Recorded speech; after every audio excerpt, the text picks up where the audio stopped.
اللهم رب هذه الدعوة التامة والصلاة القائمة آت محمدا الوسيلة والفضيلة والدرجة الرفيعة وابعثه مقاما محمودا الذي وعدته وارزقنا شفاعته يوم القيامة إنك لا تخلف الميعاد।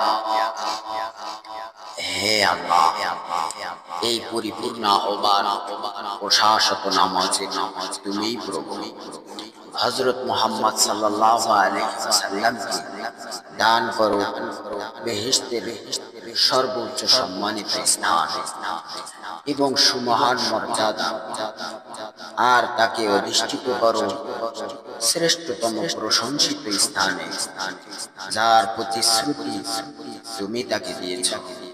নিশ্চয়ই তুমি প্রতিশ্রুতির ব্যতিক্রম করো না।